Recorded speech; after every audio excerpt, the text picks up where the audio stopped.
কেন? বন্ধ করতে ভুলে গেছিলাম। এত ওভার রিঅ্যাক্ট করার কি আছে? আমার সবকিছু তোমার কাছে ওভার রিঅ্যাক্ট মনে হয়? তুমি কি প্রতিদিন সকালবেলা আমার সাথে ঝগড়া করার নিয়তে ঘুম থেকে ওঠো? না, আমি প্রতিদিন এই আশা নিয়ে ঘুম থেকে উঠি যে তুমি আজকে একটু চেঞ্জ হবে, কিন্তু না, তুই তো প্রতিদিনের চেয়ে বেশি উদাসী। তোমার ডিসিশন কি ফাইনাল? হ্যাঁ, ফাইনাল। আমরা কি আরেকটাবার ভাবতে পারি না? না, ভাবতে পারি না, কারণ আমাদের আর কোনো কিছুতে অ্যাডজাস্ট হচ্ছে। এভাবে আর যাই হোক সমস্যার হয়। আলাদা হয়ে গেলে মানুষজন কি বলবে? মানুষরা শুধু আমাদের ফেক হাসিটাই দেখে, কিন্তু তারা জানেই না যে আমরা একই ফ্ল্যাটে রাতে আলাদা রুমে ঘুমাই। এই অভিনয়টা আমাকে দিয়ে সম্ভব না জয়। এই ভাঙা সম্পর্কের উপর মিথ্যা বলে পেয়েছে আমাদের দুজনের আলাদা হয়ে যাওয়াটা বেশি সম্মানজনক। সম্পর্ক বিষাক্ত হবার আগে এটাই বেস্ট ডিসিশন। আচ্ছা, প্রেম আর বিয়ে এক জিনিস। আমরা খুব কাছাকাছি গিয়ে বুঝতে পারি মানুষ আসলে দূর থেকে দেখে যেটাকে আলো মনে হয়, কাছে গিয়ে বোঝা যায় সেটা আসলে নিঃসঙ্গতার আগুন। হাসির আড়ালে লুকিয়ে থাকে হাজারটা কাল, ভালোবাসার মুখোশে থাকে ঢাকা কিছু অপূর্ণ। মানুষকে দূর থেকে দেখে ভালো লাগে, কারণ তখনও আমরা শুধু তার গল্পটাই। ডিভোর্সের আগে পর্যন্ত তোরা দুজন একসঙ্গে থাকবি এবং কোনো রকম ঝগড়াঝাটি করতে পারবি না। ইম্পসিবল। স্যার, আপনাদের মতো বদমাইশ লোকদের জন্য সমাজে এখন ডিভোর্সের সংখ্যা বাড়তেছে। আপনি কি এটা বুঝতেছেন? তোমার চা। Thank you. সরি, তুমি তো আবার চা খাও না, খাও কফি খাও। কফির জন্য থ্যাঙ্কস। তুমি তো জানো আমার ফেভারিট কালার নীল। এটা তুমিও তো জানো আমার ফেভারিট কালার সবুজ। কিন্তু আমার তো সবুজ পছন্দ না। আমার তো পছন্দ। পরবো আমি জয়। এটা পরো না, একটাবার আমার পছন্দের কালারের শাড়ি পরো। হ্যাঁ, তাই তো করে আসতেছি। বিয়ের পর থেকে তোমার পছন্দের প্রায়োরিটি দিতে দিতে আমার নিজের পছন্দ কি সেটাই ভুলে গেছি। মা, আপনি সবুজ কালার শাড়িটা দেন। অবনী সবুজ রঙের শাড়িটাই নিয়েছি।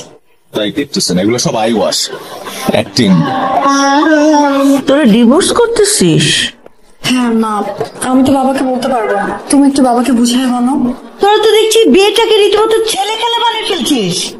2:27 বাজে, তুমি আমার পাশে শুয়ে ফুল সাউন্ড দিয়ে তুমি খেলা দেখতেছো। তোমার এত ইচ্ছা থাকলে তুমি ড্রয়িং রুমে গিয়ে টিভিতে খেলা দেখো না। আমি এখানে খেলা দেখবো।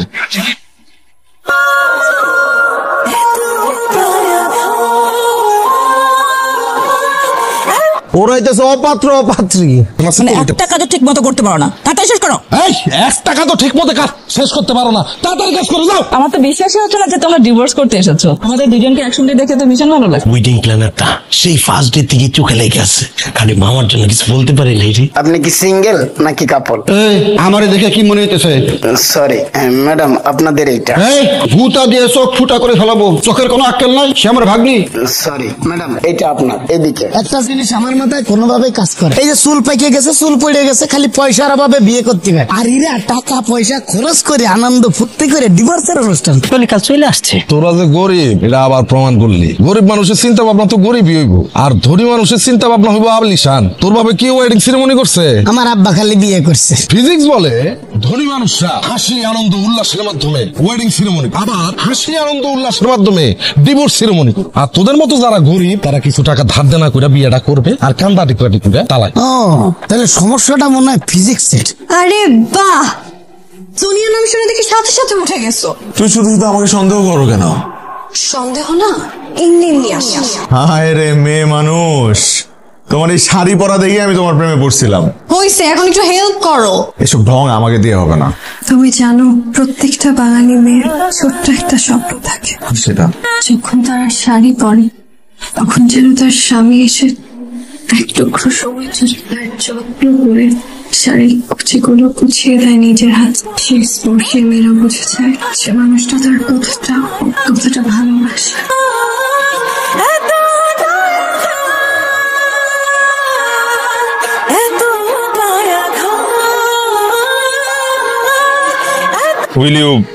Will you be my ex-wife?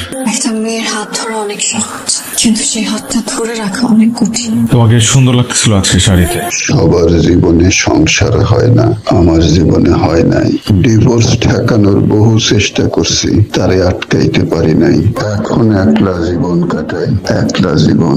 এখন একাকিত্বের মধ্যেই জীবনের অর্থ খুঁজি। কোথায় ছিল তুমি? কেন ছাদে ছিল? ছাদে কিছু তুমি বলে যাবে না? বলে যাওয়ার কি আছে? তুই কেন বলে যাবে না? সবাই অস্থির হয়ে গেছে না? এই না তোমাদের ডিভোর্সের পেপার। ডিভোর্স। সবকিছু শেষ হয়ে যাচ্ছে।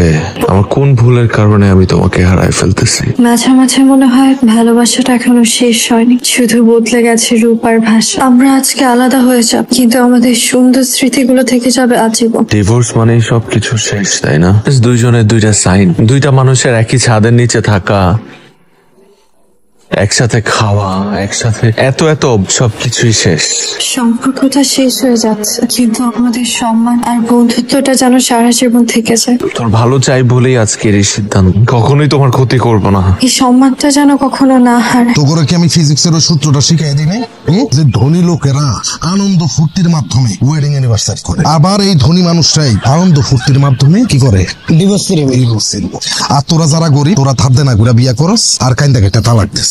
হ্যাঁ বুঝছিস, তাইলে ওদের কোনো দোষ না, দোষ হচ্ছে যে ফিজিক্সের। ওইটাই আমাদের প্রবলেম কি জানো? আমরা আমাদের প্রেমের দিনগুলোতে, ভালোবাসার দিনগুলোতে একে অপরের প্রতি অনেক বেশি কেয়ারফুল থাকি। তারপর যখন বিয়েটা হয়ে যায় তখন আমরা একে অপরকে ভালোবাসার যত্ন থাকতে, না হলে আমাদের মতো এইভাবে বিচ্ছেদ হবে সবার। আমি আর জয় যখন প্রেম করতাম, আমার পছন্দের সব থেকে বেশি গুরুত্ব দিত জয়। আমি কিছু বলার আগেই জয় বুঝে ফেলতো আমি কি চাই। এরপর সব বদলে গেল। আমি যে মানুষটার জন্য আমার ফ্যামিলিকে ছেড়ে আসলাম, ওই মানুষটাই আমাকে আগলে রাখতে পারে। জয় কখনো জানতেই চায় নাই আমি কি চাই।